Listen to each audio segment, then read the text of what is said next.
The air in Marcus's subterranean research station always carried the faint, dry scent of aging paper and static electricity. He preferred it that way. Dust motes, illuminated by the single task lamp angled over his workbench, danced in a perpetual, silent ballet, undisturbed by the world above. His life was a meticulously catalogued archive of historical minutiae, a fortress built from facts and documented evidence. Speculation, particularly the supernatural variety, found no purchase within his rigorous intellect. He was a historian, not a storyteller of fanciful tales. For 2 decades, he had devoted himself to the meticulous reconstruction of forgotten timelines, the unearthing of verifiable truths. The research station, a purpose-built bunker beneath his modest cottage, was his sanctuary, a realm where logic reigned supreme. He spent his days hunched over brittle manuscripts, translating dead languages, cross-referencing ancient maps, his only companions the hum of the dehumidifier and the rustle of turning pages. Social interaction was an infrequent,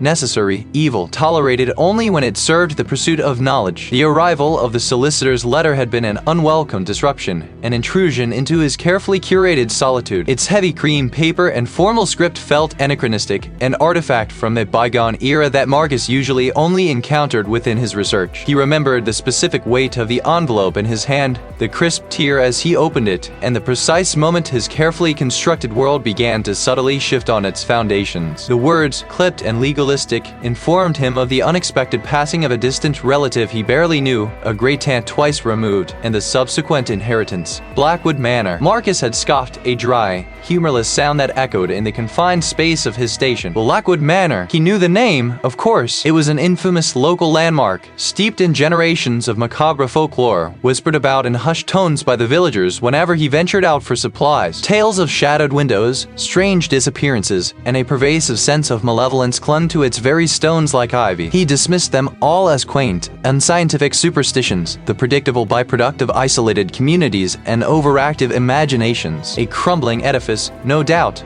burdened by deferred maintenance and a hefty property tax bill. He pictured damp rot, sagging timbers, and a pervasive smell of mildew. The inheritance was a nuisance, an administrative burden he now had to manage. Yet, a flicker of something uncharacteristic had pricked at him. Blackwood Manor was ancient, its foundations predating much of the documented history he so diligently studied. There might be archives, forgotten texts, perhaps even undiscovered artifacts within its walls. The historical value, he conceded, could be considerable. This pragmatic curiosity, rather than any familial sentiment, spurred his decision to travel north. The journey itself became a slow, deliberate shedding of the familiar. The paved roads gave way to gravel tracks, then to rutted dirt paths flanked by increasingly dense, skeletal trees. The cell signal vanished miles back, replaced by an unsettling, almost profound quiet. The car's tires crunched on loose stones, the only sound for what felt like hours. He gripped the steering wheel, his knuckles white, a determination hardening his jaw against the rising tide of isolation. Then, through a sudden break in the gnarled, intertwining branches, Blackwood Manor appeared. It did not merely stand, it loomed. Gabled roofs rose to sharp,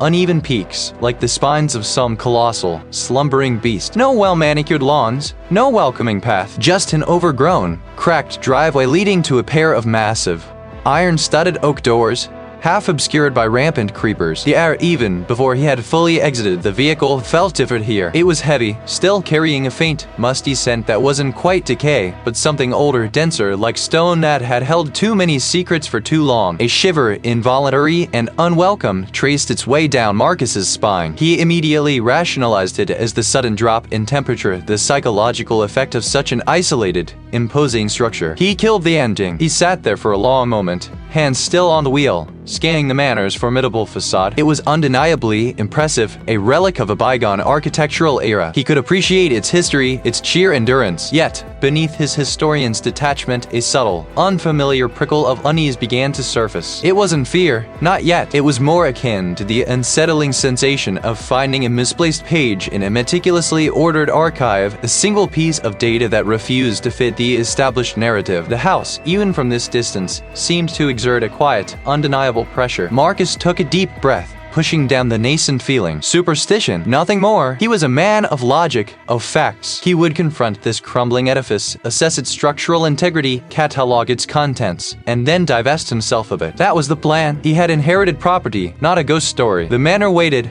silent and immense. He preferred it that way. His last task in that familiar space had been to meticulously label the final crate of documents, each box a carefully catalogued repository of historical fact, ready for transport. Now, within the manor's cavernous study, the scent was different. A complex layering of dry rot, forgotten potpourri, and an underlying cold dampness that seemed to permeate the very stone. Sunlight, filtered through grimy leaded panes, struggled to illuminate the vast room, leaving most corners in a permanent twilight. Marcus moved with the methodical precision of a man accustomed to organizing chaos. His breath plumed faintly in the chilly air as he unsealed the first wooden crate, its contents a collection of rare 17th-century parish records. He had chosen the study for his primary workspace, envisioning a logical flow from research to writing. Historical fact laid bare beneath his meticulous gaze. He set up trestle tables in the center of the room, arranging his portable scanner, microfiche reader, and a towering stack of blank archival folders. The boxes, dozens of them, were stacked against one wall, a temporary fortress of knowledge awaiting integration into the manor's imposing library. He paused, his fingers stilling on brittle parchment. It felt like a sudden drop in atmospheric pressure.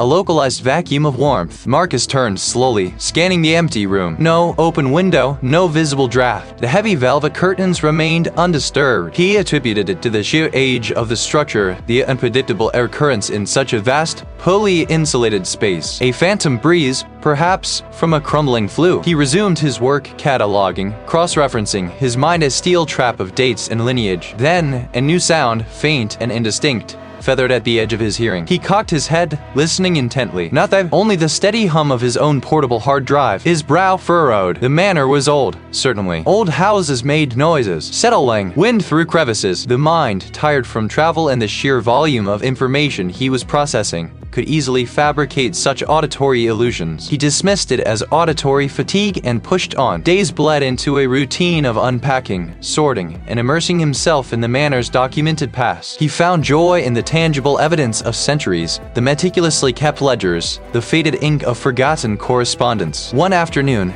after a particularly long session verifying a complex inheritance chain, he reached for his favorite fountain pen, a sturdy instrument of polished brass, which he distinctly remembered leaving on the right-hand corner of his desk blotter. It was not there. His gaze swept the desktop, then the floor. He checked his pockets, even though he knew he hadn't moved since placing it. Finally, his eyes settled on the mantelpiece, where the pen lay precisely centered between two tarnished silver candlesticks. Marcus stared at it for a long moment. He had not placed it there. He was certain. His mind raced through possibilities, a momentary lapse, an unconscious action, a misremembered detail. He was meticulous to a fault, a habit honed by decades of historical research where precision was paramount. He picked up the pen, feeling its cool weight. He was tired, he decided. The sheer volume of material, the demanding logistics of establishing a new research base, it was taking its toll. Fatigue could induce minor cognitive errors, slips in spatial memory. He made a mental note to ensure he got more rest. The manor's official history, as compiled by previous, less rigorous chroniclers, mentioned several instances of unexplained misfortunes befalling its residents. Marcus, ever the skeptic, considered these colorful embellishments typical of rural lore. But as he began to delve into the more personal effects left behind by earlier owners, tucked away in forgotten drawers and false-bottomed chests, a pattern began to emerge. It belonged to an Eleanor Vance, who had resided in the manor in the late 18th century. Her script, initially elegant and composed, grew increasingly erratic with each entry. May 14th, 1792. The quiet here is profound. One feels observed. August 21st, 1792. My sleep grows restless. Dreams of vast, echoing halls, and a presence that waits just beyond the veil of waking. September 10th, 1792. I misplace things. My thimble, my spectacles, my thoughts, sometimes, feel as though they are not my own. A creeping forgetfulness. October 5th, 1792. The house it breathes. I hear it. A deep, slow intake, not of words, but of something far older. I am unraveling. Marcus read the last entry again, a shiver tracing his spine despite himself. Unraveling. The word hung in the cold air. He closed the diary, its leather cover feeling strangely slick beneath his fingers. He recognized the symptoms: anxiety,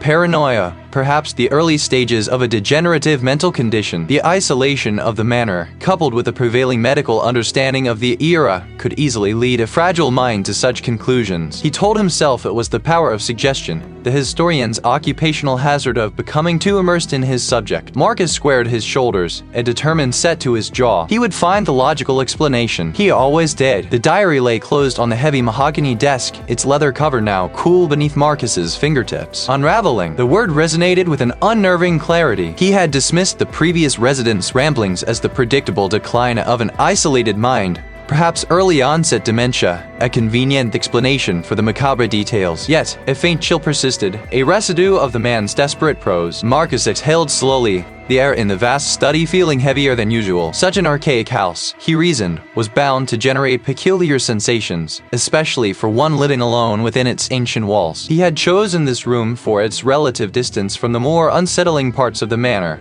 hoping the morning light filtering through the grime-streaked windows would provide a bulwark against the previous night's unsettling thoughts. His task was clear: systematically document the manor's past, uncover the rational truth behind the local superstitions. He began with the property's earliest documented transfers, tracing ownership through generations of landed gentry and obscure merchants. Hours bled into one another, marked only by the shifting angles of sunlight and the rhythmic hum of the microfiche machine. He was immersed in a ledger detailing the manor's expenses from the late 1700s when a sound pricked his awareness. A faint, almost imperceptible scrape against the far wall, followed by a barely audible hiss. He paused, head cocked. The house was old, settled. Wood groaned, pipes clanked. These were natural sounds. He attributed it to the building's ceaseless internal monologue, a symphony of decay. He returned to his work, his brow furrowed in concentration. Later, while cross-referencing a tax record with a local census, a fleeting shadow darted across the periphery of his vision. Nothing. The dust motes danced in the sunbeams, undisturbed. He blinked, rubbing at his eyes. Prolonged focus on small print often played such tricks. He reminded himself to take more frequent breaks. Sleep, when it finally came, offered no respite. Figures, indistinct and faceless, moved through the periphery of his dream sight, their forms stretching and distorting like reflections on rippling water. He awoke with a sharp gasp, the sheets tangled around his legs, a thin sheen of perspiration on his forehead. The lingering sensation was one of profound disorientation, a sense that he had been trying to recall something vital, only for it to slip away. Driven by a renewed, almost desperate need for answers, Marcus returned to the research station the next morning. He would find the logical explanation for everything. His investigation shifted from simple ownership to the fates of the manor's former inhabitants. He pored over local parish records, old newspaper archives, and the private correspondence of a distant relative who had once served as a village clerk. A pattern began to emerge, subtle at first, then starkly undeniable. The manor, it seemed, had a history of attracting, or perhaps creating, solitary figures. A reclusive scholar in the early 19th century, whose meticulously kept journals abruptly ceased, followed by a brief, bewildered entry in the village register noting his disappearance without trace. A wealthy spinster in the late 1800s found dead in her bed, the coroner's report citing natural causes, but local gossip, recorded in a neighbor's diary, spoke of her waning mind and desperate pleas to unseen entities. Then, a series of more recent, equally disturbing incidents. A retired military officer found hanging in the library in the 1930s. Each incident, Marcus noted with a growing knot in his stomach,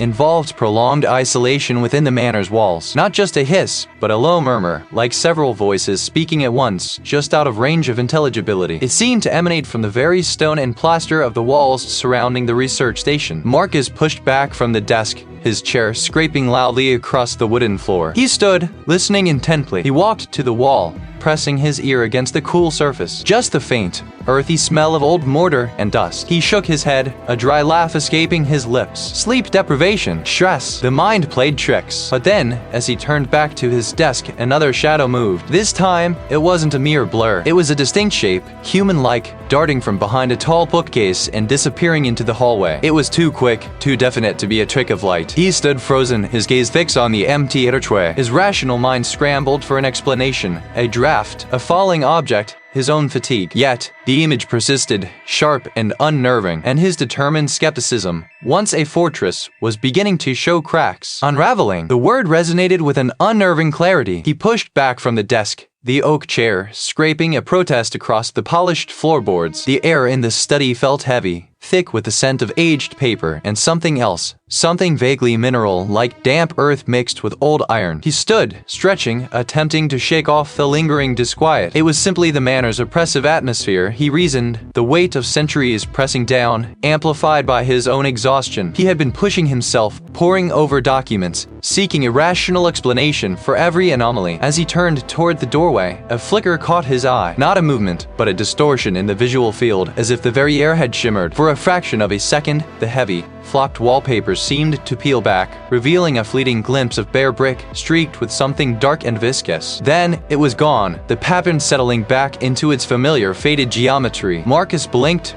rubbing his temples. He had experienced those before, particularly under stress. He walked into the main hall, his footsteps echoing too loudly in the cavernous space. The grand staircase, usually a static, imposing structure, seemed to writhe at the edges of his peripheral vision. He paused, focusing. Yet, an undeniable sensation pricked at his awareness. He was not alone. It was not the feeling of another person, but of an immense, diffuse presence, like being submerged in a vast, silent ocean that watched, absorbed, and judged. He shivered, a reflex he immediately regretted as if acknowledging the unseen entity. He made his way to the kitchen, seeking the mundane comfort of a warm drink. The familiar clatter of porcelain, the hiss of the kettle, these were anchors. As the water boiled, he leaned against the counter staring at the aged wooden cabinets. The grain of the wood began to shift, to ripple, not as a visual trick, but as a deliberate transformation. The polished surface seemed to dissolve, revealing a rough, splintered texture, then a flash of polished steel. For a moment, the kitchen vanished entirely. He was standing in a brightly lit, sterile environment. The scent of ozone and disinfectants stung his nostrils. Before him, a bank of complex diagnostic monitors glowed with data, their screens displaying intricate physiological graphs. He recognized the layout.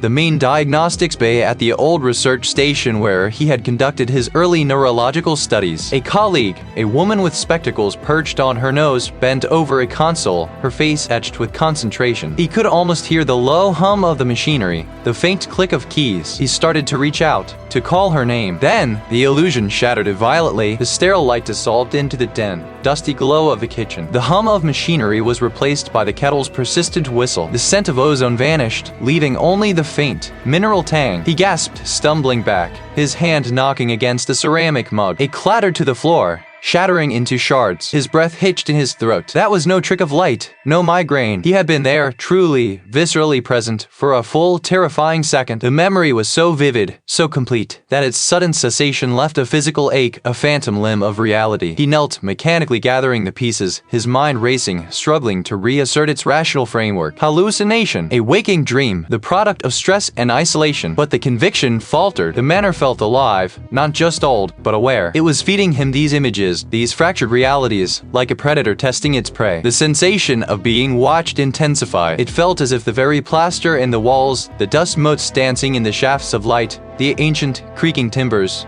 all were conduits for an unseen perception, an intelligence that permeated every atom of the house. It wasn't just observing him. It was delving into his thoughts, his memories, seeking purchase and opening. Marcus stood up, his hands trembling slightly. The clinical detachment, his carefully cultivated skepticism, began to fray at the edges. The faint sounds of the house settling, the creaks, the groans, no longer sounded like structural fatigue, but like the slow, deliberate exhalations of a colossal, ancient being. He was not merely an inhabitant. He was becoming a component, slowly, inexorably, being absorbed into its vast, malevolent memory. The word, unraveling, had settled in Marcus's mind like a persistent hum. He had closed the previous resident's diary, the cool leather a stark contrast to the churning thoughts. His initial assessment, a mind succumbing to the predictable decay of isolation. Perhaps a nascent dementia felt less assured now. The meticulous script, the precise observations, even the escalating paranoia, had possessed a chilling internal logic. He had prided himself on his skepticism,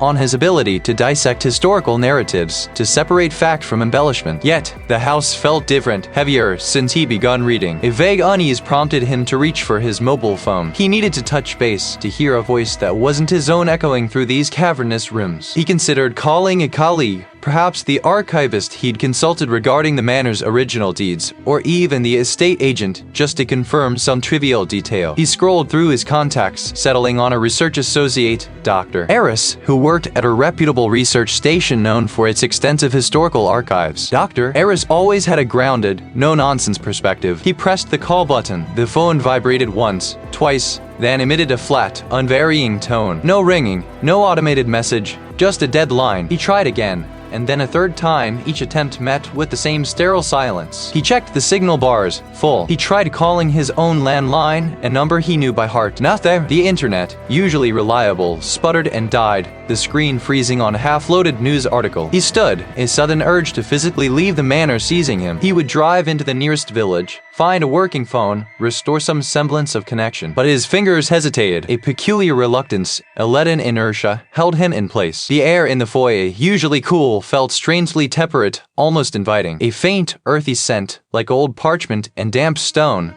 seemed to deepen, drawing him inward. The thought of stepping outside into the blustery autumn air felt profoundly unappealing. What was out there, anyway? More of the same, he reasoned. The mundane world he had sought to escape. He found himself wandering back toward the library, the pull undeniable. He ran a hand over the spines of the leather-bound books, feeling a strange kinship with the generations who had sought knowledge, or perhaps solace, within these walls. The house seemed to settle around him, a vast, comforting shell. He felt less alone here than he had in months. Days blurred into a seamless continuum. Marcus ate sparingly, often forgetting meals entirely, his appetite replaced by a gnawing hunger for information. The previous resident's diary, now open on the desk, became his constant companion. His face, once clean-shaven, was now covered in a rough stubble. He noticed the changes in the reflection of the library's tall windows, sunken eyes, a gauntness around his cheekbones, but the sight held little consequence. His focus narrowed, his world contracting to the manor's four walls. It possessed a presence, a subtle hum that vibrated through the floorboards, a quiet exhalation in the very air. It was a possessiveness he now understood, that felt less like a threat and more like a gentle embrace. He felt its slow, persistent drain on his energy, a subtle leeching of his will, yet it was not entirely unwelcome. It was a fair exchange, he mused, for the profound quiet, for the uninterrupted communion with the past. The outside world, with its incessant demands and shallow distractions, seemed distant, irrelevant. He was no longer just a resident. He was becoming a part of the manor, intertwined with its ancient fabric, slowly, irrevocably, unraveling. The persistent hum of unraveling had not dissipated. The room, chosen for its relative warmth and proximity to the main hall, felt less stable with each passing hour. He had been cataloging the manor's architectural plans, attempting to reconcile the faded blueprints with the physical structure around him. It was a meticulous task, demanding focus, a bulwark against the creeping unease. Yet, though lines on the parchment seemed to waver, the measured dimensions shifting subtly beneath his gaze. A corridor, clearly marked as 12 feet, felt elongated, its perspective distorted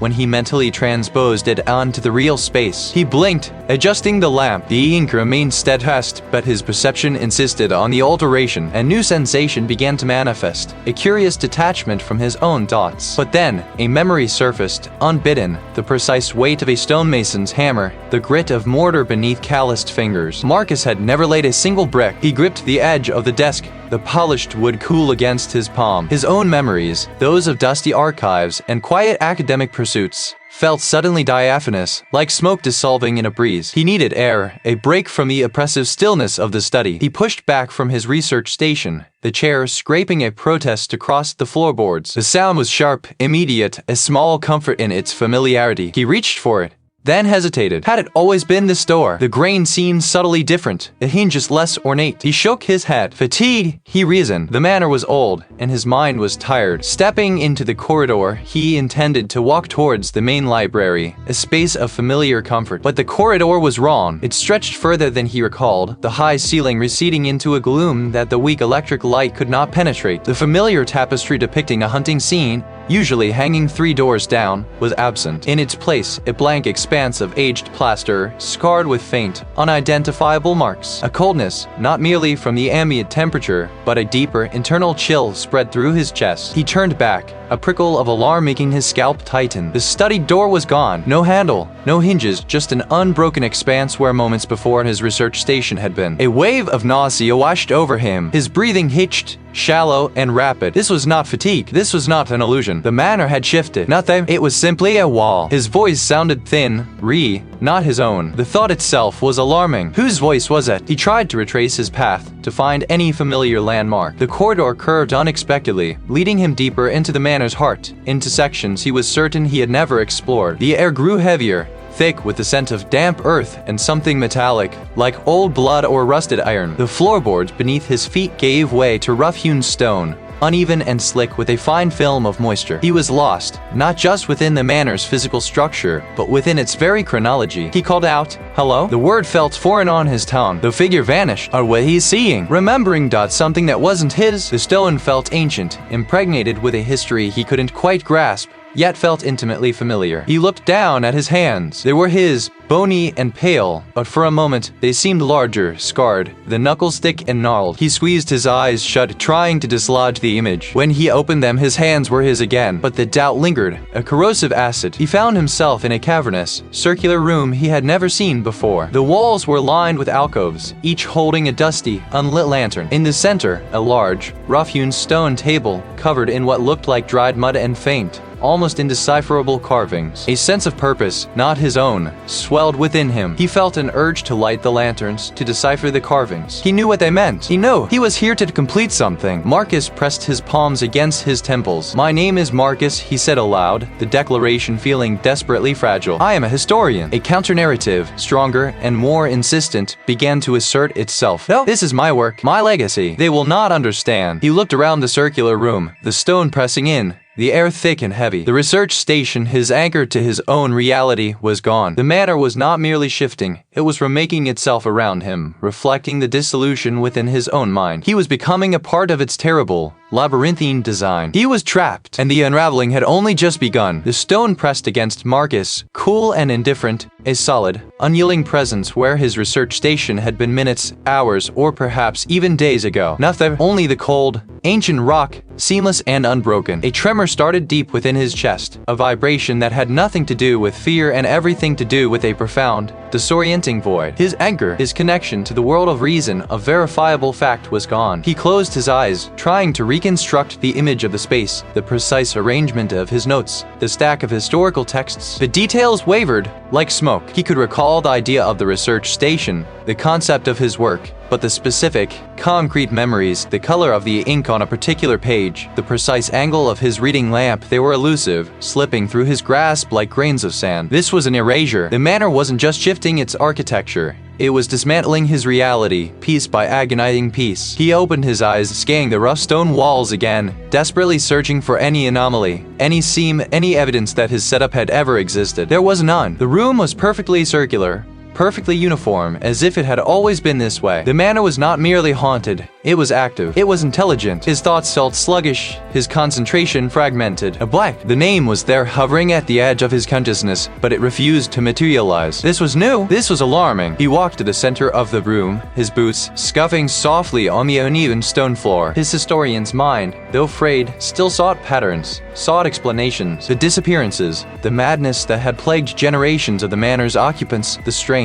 vibrant decay of the place itself. It wasn't random. It wasn't a curse. It was a process. The manor was not just consuming space, it was consuming him. His memories, his very thoughts, were being drawn out, absorbed. They were the indicators of something feeding. He looked at the rough stone around him. The air, heavy before, now felt charged, almost alive. The metallic tang intensified, hinting at a digestive process. The manor wasn't just a place, it was an organism. A predatory one. It fed on minds. The previous occupants, the ones who had succumbed to madness or simply vanished, hadn't been driven insane by despair. They had been emptied. Their life force, their sanity, their unique perspectives all had been drawn into the hungry stone, nourishing it, giving it a deeper, more profound sentience. He, Marcus, a historian whose life was built on memory, on the meticulous collection and analysis of information, was the perfect sustenance. He was a feast of accumulated knowledge, of lived experience, of intricate mental pathways. He wasn't just another inhabitant. He was its current, preferred meal. The realization hit him with the force of a physical blow, stealing his breath. The manor wasn't just influencing him. It was actively, deliberately consuming him. Every forgotten detail, every blurred memory, every moment of confusion was a bite. He was being devoured from the inside out. He could feel it, a subtle drawing sensation, like an invisible siphon extracting the very substance of his self. He was a historian. He understood patterns, even monstrous ones. He would not be merely a meal. He would understand the predator. He registered the sensation of rough-hewn rock against his back, the chill seeping into his spine, but his mind refused to fully process the implications. A lethargy, profound and insidious, sought to anchor him, to dissolve his awareness into the very fabric of the oppressive space. He fought it. A flicker, then a surge of pure, unadulterated fury ignited within him. This was not merely fatigue. This was a deliberate assault, a calculated erosion of his will. He remembered the books, the scattered notes, the familiar glow of his lamp. All gone, replaced by this primeval chamber, its walls weeping moisture, its atmosphere a suffocating blanket. He was not meant to remember. He was meant to simply be, a quiescent component in the house's slow, deliberate digestion. But the memory of his purpose, of the search for truth, remained. He pushed away from the wall, his muscles protesting with a leaden ache that felt both ancient and alien. His boots crunched on something gritty, damp, and organic. He squinted into the gloom. What had been a polished flagstone floor was now a mosaic of exposed soil, patches of pale, fibrous growth, and small, skeletal fragments that looked suspiciously like bone splinters. No, he rasped, the word a dry, brittle sound in the heavy air. His gaze swept the transformed research station. Where his shelves of tomes had stood, the wall now curved inward, a seamless expanse of pitted rock, slick with condensation. A frantic desperation seized him. He needed his research. He began to move, stumbling, his hands scraping against the rough, cold stone of the wall. He patted, pushed, searched for any seam, any irregularity, any hidden recess that might have survived the house's consumption. A low groan emanated from the very structure of the room, a deep, resonant hum that vibrated through his bones. It was not a natural sound. It was the house itself stirring, asserting its displeasure at his defiance. Marcus ignored it, his resolve hardening. He continued his frantic sweep, his breath coming in ragged gasps. He ran his hand over a section of the wall where he vaguely remembered a loose stone, a draft, a subtle indication of an older passage. There was nothing. Then his fingers brushed against something recessed, something not stone. He clawed at it, his nails tearing, leaving faint streaks of blood on the damp surface. The house groaned again, louder this time, a sound that seemed to a man come from directly behind his ears. The floor beneath his feet vibrated, and a section of the wall opposite him seemed to bulge inward, a slow, deliberate expansion, as if the very stone was breathing. "It's trying to stop me." He redoubled his efforts, scraping, pulling. The wooden panel, no bigger than his hand, resisted. He jammed his fingers into the narrow gap, pulling with all his might. The wood groaned, splintered, and then, with a sharp crack, tore free. Behind it was not a passage, but a small, cylindrical cavity, perfectly preserved within the consuming stone. He pulled the box free, clutching it tightly. The moment he did, the low groaning of the house intensified, rising to a cacophony of grinding stone and shifting earth. The bulging wall opposite him now pressed inward, noticeably reducing the room's already diminished diameter. Dust and fine grit rained down from the ceiling. He felt the immense, malevolent pressure of the house bearing down on him, demanding he release the object, demanding he succumb. But Marcus held firm. He fumbled with the clasp of the small box, his fingers trembling with a mix of fear and desperate exhilaration. Inside, resting on a velvet-like lining, was not another artifact, but a tightly rolled scroll, bound with a thin, silver thread. The parchment was brittle, yellowed with age, and covered in the same intricate, swirling script as the box itself. He carefully enrolled it, his eyes scanning the ancient symbols. He didn't understand the language, but one particular symbol, repeated several times, caught his attention. It was a complex glyph, resembling a stylized eye weeping a single tear, surrounded by 7 radiating lines. As he stared at it, a memory, sharp and unwelcome, surfaced. A fleeting image from a forgotten chronicle, glimpsed in his early research, dismissed as mere decorative flourish. It was a symbol of binding, of containment, often associated with rituals against older, more primordial forces. This wasn't a map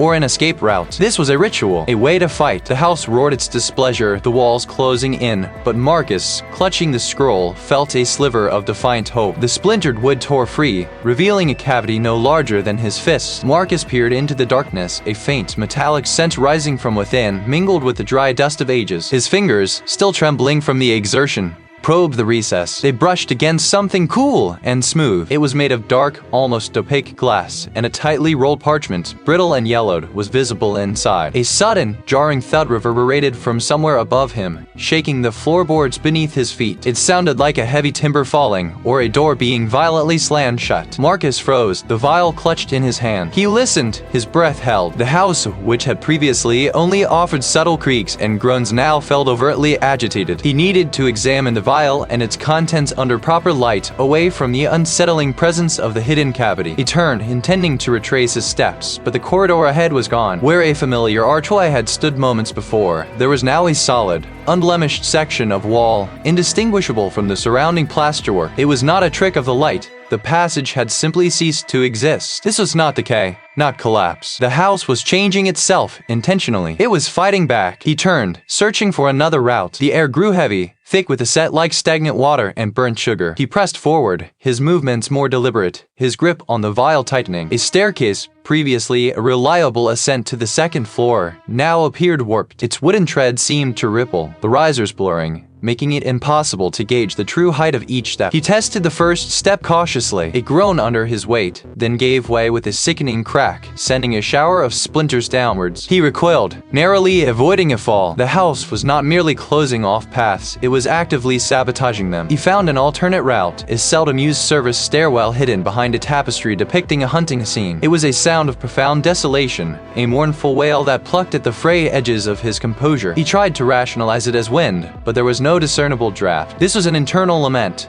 the house's own sorrow, or perhaps its rage. Mid-climb, a figure coalesced at the top of the stairs. It was indistinct, a wavering outline, taller than a man, and possibly thin. It did not move, but its presence radiated an intense, focused malevolence. Marcus stopped, his heart hammering against his ribs. He forced himself to breathe, to focus on the vial in his hand on the research station. He pressed on, his gaze fixed on the spectral guardian. The wave of despair lessened, replaced by a searing anger. The house wanted him gone, or rather, it wanted him consumed. He navigated a maze of shifting corridors, rooms that appeared and vanished, each turn bringing a new assault on his senses. The floorboards sometimes tilted unexpectedly, forcing him to catch his balance. Finally, he reached the door to his research station. It was stubbornly, immovably sealed. The air here was thick, almost viscous, and the keening sound intensified, a chorus of anguish that vibrated in his bones. He slammed his shoulder against the door. It helped. He tried again, summoning all his strength, fueled by a desperate resolve. The wood groaned. The tendrils briefly flared with light, but the door remained shut. A wave of exhaustion washed over him, threatening to drag him down. He would not stop. He noticed a subtle seam in the wall next to the door, a faint outline he hadn't seen before. He pushed against it. With a soft click, a narrow panel slid inward, revealing a cramped, dusty space. It was not another room, but a small, hidden access point and maintenance shaft. The house, in its furious attempts to thwart him, had perhaps inadvertently left this back door ajar. He squeezed through the opening, the rough brick scraping his clothes. He stumbled out, gasping for breath, the vial still clutched tightly in his hand. The room was in disarray. Books had been pulled from shelves, their pages ripped. His magnifying glass was shattered, his inkwell overturned. The house had clearly been here, actively destroying his work. But on his main desk, amidst the chaos, a single item remained untouched. His microscope. He moved towards it, pushing aside the debris. He placed the vial carefully on the desk, then, with trembling fingers, worked to pry open its ancient wax seal. The parchment within was stiff, resisting his efforts. He carefully unrolled it, his eyes scanning the faded script and intricate symbols. It was not a map, nor a simple ledger entry. One particular symbol caught his eye, a repeating motif that resembled a stylized, skeletal hand. The heart must be still. Marcus stared at the words, his mind reeling. The house had a heart, a central point of its malevolence?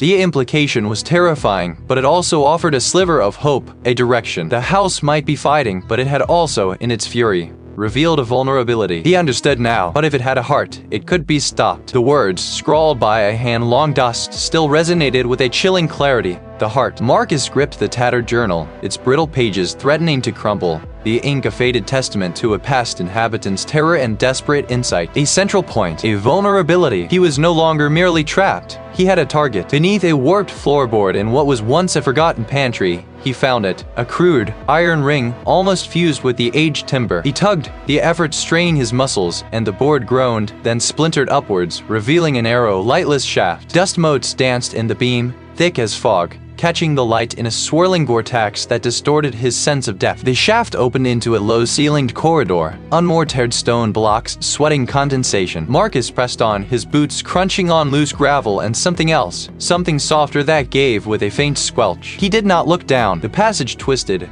then widened into a cavernous space, abruptly different from the rough-hewn tunnel. Here, the walls were smooth, reinforced concrete, scarred with ancient cracks, and the air carried a distinct, acrid tang, ozone and decay. He had found it. The air here was still heavy, yet charged with a palpable energy that made the fine hairs on his arms stand on end. His flashlight beams swept across rusted metal consoles, defunct wiring snaking across the floor like petrified vines, and the skeletal remains of what looked like complex machinery. This was a research station. In the center of the vast, circular room, beneath a collapsed section of the ceiling that showed the manor's foundations far above, stood the core. It was not a grand, imposing altar, but something far more insidious. A massive, pulsating mass of fibrous, organic material, roughly spherical, perhaps 10 feet in diameter. It was a dull, grayish-purple crisscrossed with veins that glowed with a faint, internal luminescence like sluggish blood under skin. It pulsed, slowly, rhythmically, in perfect sync with the hum that now filled the entire space, a deep, resonating bass note that vibrated through Marcus's teeth. This was the mechanism. This was where the house consumed. His hand tightened on the journal, its pages now a shield against the encroaching emptiness. He had come prepared, armed with the desperate notes of a forgotten predecessor. The plan was audacious, perhaps suicidal, but it was his only chance. From his pack, he carefully extracted the crude components he had assembled. A small, lead-lined box, a collection of intricately carved wooden talismans. The underlying principle was clear, overloaded the system. Disrupt the feeding. As he approached the pulsating core, the air grew thick, shimmering with unseen distortions. You belong here, he stumbled, his breath catching in his throat, the bile rising. The house was fighting back, directly assaulting his mind, trying to shatter his resolve before he could even begin. He forced himself to breathe, to focus on the cold metal of the box in his hand, on the rough texture of the wooden talismans. Material. It's material. He repeated the mantra, a thin barrier against the encroaching chaos. His hands trembled,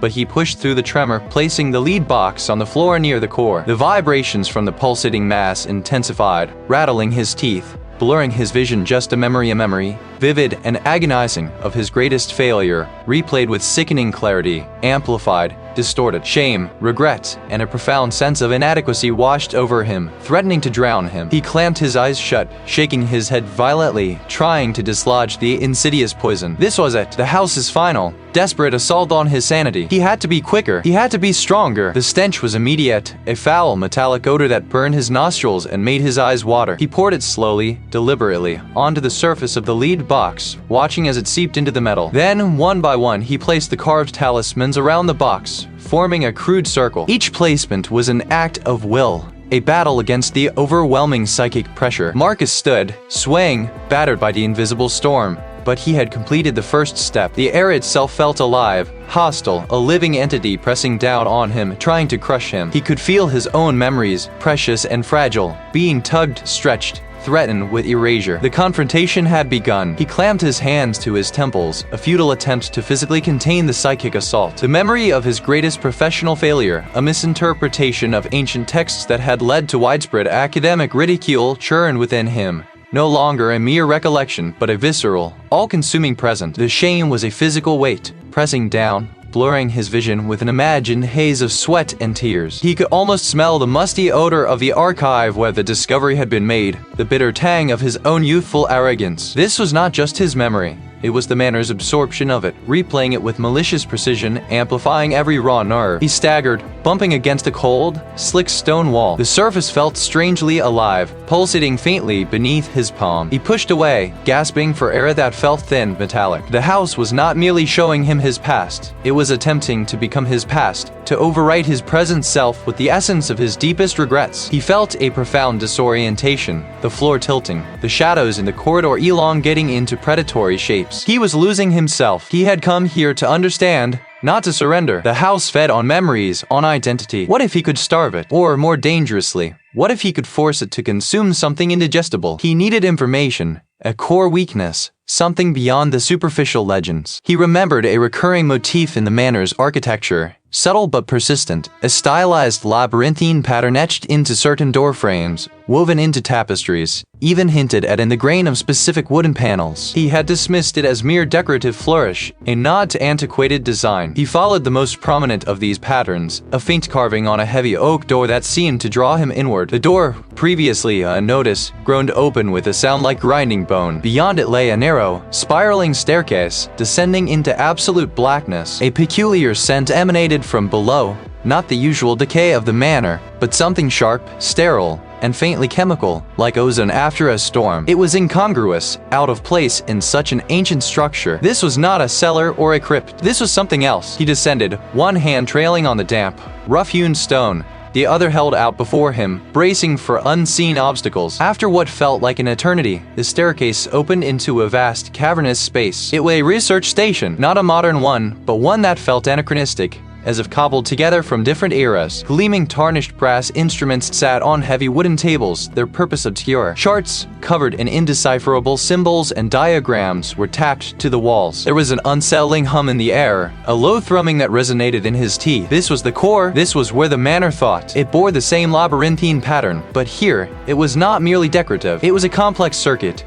glowing faintly with an internal, sickly green light. As his fingers brushed the surface, a torrent of images assaulted him, not his memories this time, but fragments of others. He saw a procession of figures, scholars like himself, drawn to the manor, then slowly dissolving into its fabric. He saw the manor itself, not as a building, but as a vast, intricate network, each stone, each beam, a conduit for absorbed consciousness. The manor was not just consuming memories, it was processing them, integrating them, learning from them. It was a colossal, organic database, eternally expanding, and he was its latest data point. It was accumulating knowledge, not for power, but for a twisted form of understanding, perhaps even a perverted evolution. It was trying to become omniscient by devouring every perspective, every thought, every feeling of its inhabitants. He was faced with a choice: allow himself to be absorbed, becoming another data point in its endless quest, or attempt to disrupt the process. He scanned the research station, his eyes darting across the arcane instruments. One device, a large, crystalline orb encased in iron bands, pulsed with the same green light as the tablet. It seemed to be the focal point, the primary conduit for the absorption process. With a surge of desperate resolve, Marcus reached for a heavy, rusted iron bar lying on a workbench. His mind, sharpened by the horror, saw a slim chance. If the manor was a network, perhaps a localized overload, a deliberate disruption at its core, could sever the connection, or at least wound it. He lifted the bar, aiming it at the crystalline orb. The hum intensified, vibrating through the floor, through his bones. The air grew thick, pressing in on him, as if the manor itself was aware of his intent, fighting back with invisible force. Thievery! He ignored them. With a guttural cry that tore from his throat, a sound of defiance against the encroaching oblivion, he brought the iron bar down with all his remaining strength. The crystal shattered with an ear-splitting shriek, a sound that was not merely glass breaking but something ancient and alive tearing apart. A blinding flash of green light erupted, throwing him backward. He lay sprawled on the cold stone floor, disoriented, his ears ringing, a metallic taste in his mouth. He pushed himself up, his body aching. The arcane instruments were inert. The air was still heavy, but the suffocating presence was gone. He had done it. He had wounded it. The shattered crystal shards on the floor began to glow faintly, not with the manor's sickly green, but with a faint, internal luminescence. It was not his heartbeat. It was a resonance, a subtle vibration that felt connected to the very stone beneath him. He had not escaped. He had merely changed the terms of his absorption. The manor was wounded, perhaps, but its essence, its hunger, had found a new vessel. He was no longer just an inhabitant. The choice had never been absorption or escape, but absorption or alteration *, and the alteration was far more terrifying.